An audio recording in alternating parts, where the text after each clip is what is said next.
One nation one election की बात आ गई है।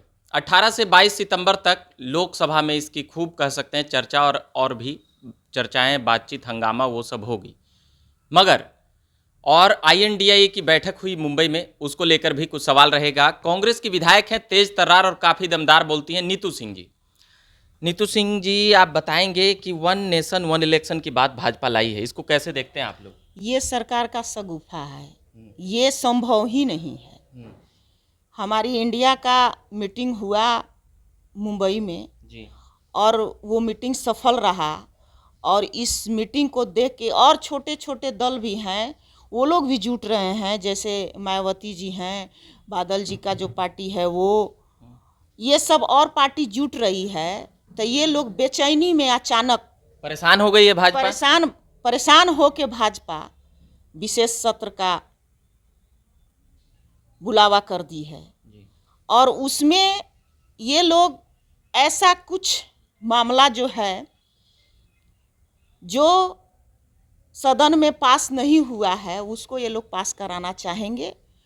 और संभव है कि जब सदन के अंतिम दिन ये लोग लोकसभा भंग करके चुनाव भी करा सकते हैं। हमारे इंडिया जो मजबूत हो रहा है उसको कमज़ोर करने के लिए ये सब साजिश रचा जा रहा है। कहीं डर तो नहीं ना है कि कर्नाटक इधर जीते हैं तो उसके अथी में कांग्रेस विरोध कर देगी?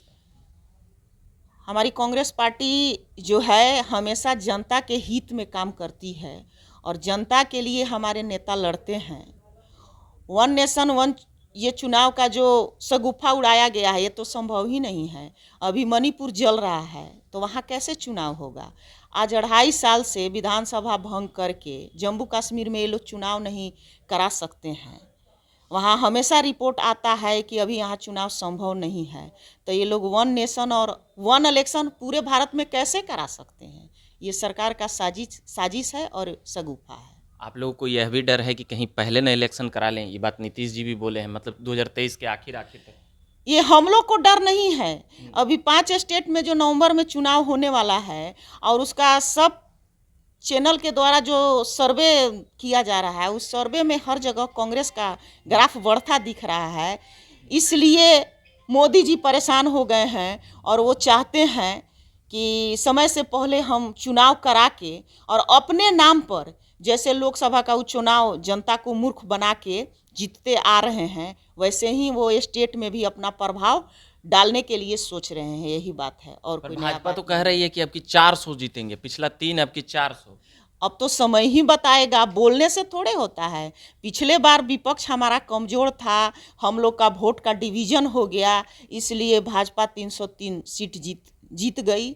इस बार हम लोग महागठबंधन बना है, इंडिया जो बना है वो चट्टानी एकता के साथ हम लोग हैं और सब पार्टी मिलजुल के और सीट शेयरिंग हम लोग अच्छे ढंग से करके और मजबूती से चुनाव लड़ेंगे तो भाजपा के लोग को पता चल जाएगा कि 400 उनका आता है कि 400 मेरे गठबंधन को आता है। अच्छा, ये आईएनडीआई के गठबंधन, मतलब इंडिया के गठबंधन से लड़ने से कांग्रेस को बहुत नुकसान लगने वाली है, कई लोग बता रहे हैं। ऐसे कोई बात नहीं है। कांग्रेस पार्टी जो है देश की सबसे पुरानी पार्टी है, बड़ी पार्टी है।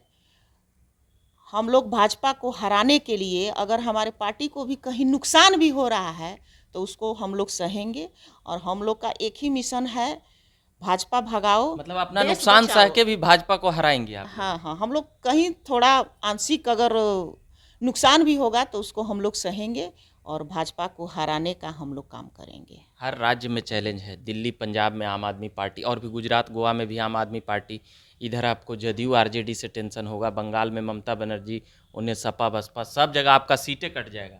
ऐसी कोई बात नहीं है। अभी भी 200 सीट ऐसा है जिसमें हम लोग डायरेक्ट भाजपा और कांग्रेस की लड़ाई होती है और वही 200 सीट रिजल्ट क्लियर करता है।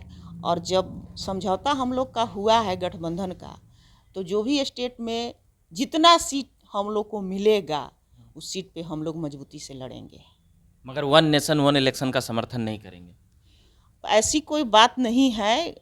मोदी जी शगुफा छोड़े हैं, कमेटी बना है, कमेटी क्या निर्णय लेती है, चुनाव आयोग उसमें क्या बोलती है, उसके बाद राजनीतिक पार्टियों से भी विचार लिया जाएगा। आम जनता से भी विचार लिया जाएगा। उसके बाद देखा जाएगा कि उसमें क्या संभावित होता है, उसके बाद मेरी पार्टी निर्णय लेगी।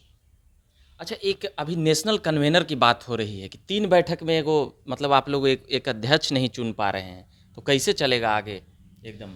वो हमारी पार्टी आपस में सब लोग चुन चुकी है कि कौन ये गठबंधन को चलावेगा। किसको चुनी है तब बताती क्यों नहीं है पार्टी? वो 2 अक्टूबर को जब हम लोग का दिल्ली में बैठक होगा तो उस दिन पता चल जाएगा कि कन्वेंशन कौन बन रहे? नीतीश जी की, लालू जी की, उन्हें खड़गे जी, कोई भी बन सकता है, कोई भी बन सकता है। वहाँ क्या परिस्थिति बनती है और किसके नाम पे सारे गठबंधन के लोग तैयार होते हैं, आप लोग को पता चल जाएगी। आप क्या चाहेंगे, कांग्रेस का बने कि बाहर नीतीश जी ने पूरा एकदम लगल वो है? तो हमारे पार्टी के जो अध्यक्ष हैं, सीनियर लीडर हैं, वो लोग डिसाइड करेंगे कि किसको चुना जाए। नीतीश जी नाराज हो जाएंगे, उन्हें उन्हें चुन दीजिएगा। नीतीश जी नाराज नहीं है। नीतीश जी कोई पद के भूखे हुए नहीं है। बार बार उनका स्टेटमेंट आता है कि हमको विरोधी को एक करना है और भाजपा को हराना है। वो तो हमारे बिहार के मुख्यमंत्री है ही और अंदर अच्छे माने माने उनका कुछ और न चलते रहता होगा, इधर से उधर हो जाएंगे फिर कहीं। नहीं नहीं, ऐसी कोई बात नहीं एकदम है। पक्का है? एकदम पक्का है। अच्छा, आपका एगो बयान बड़ी वायरल हुआ था, वो स्मृति ईरानी वाला पे। स्मृति ईरानी जी बोले थे कि राहुल गांधी ने फ्लाइंग किस दी है, ऐसा कुछ। तो इसको लेकर क्या कहेंगे आपका? उस बयान के बाद तो स्मृति ईरानी का कहीं पते नहीं चल रहा है कि कहाँ चली गई।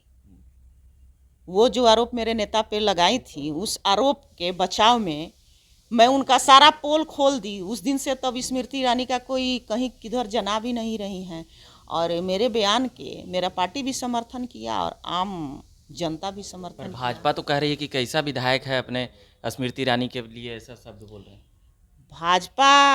भाजपा पार्टी में महिलाओं के साथ क्या होता है, वो लोग ना पहले अपना जवाब ढूंढें। मैं क्या गलत बोली? मैं तो यही बोली थी ना कि राहुल जी को भारतवर्ष में लड़कियों की कमी नहीं है, अभी चाहेंगे तो उनका शादी हो जाएगा। और कैसे स्मृति ईरानी जी समझ गई कि हमको फ्लाइंग किस दे रहे हैं? आप बुढ़िया कह दिया स्मृति ईरानी। सदन में 29 महिला हैं तो कैसे समझ गई कि हम ही को फ्लाइंग किस कर रहे हैं? और मेरा उम्र 50 साल हो गया तो हमको कोई बुढ़ी कहेगा? तो इस पर तो नाराज नहीं होना चाहिए, क्योंकि उम्र हो गया है। तो स्मृति ईरानी चुपे हो गए, आपका बयान भी नहीं आ रहा है इधर। स्मृति ईरानी जी का पक्का इलाज हो गया, अब चुपे रहेंगी। चलिए, तो ये बात कर रहे थे हम हिसुआ के विधायक नीतू सिंह जी से, तमाम बातें समझ रहे थे इंडिया गठबंधन को लेकर और वन नेशन वन इलेक्शन को लेकर। बाकी और भी बने रहिए। मेरा नाम रविकांत हुआ, झकास भारत से। धन्यवाद।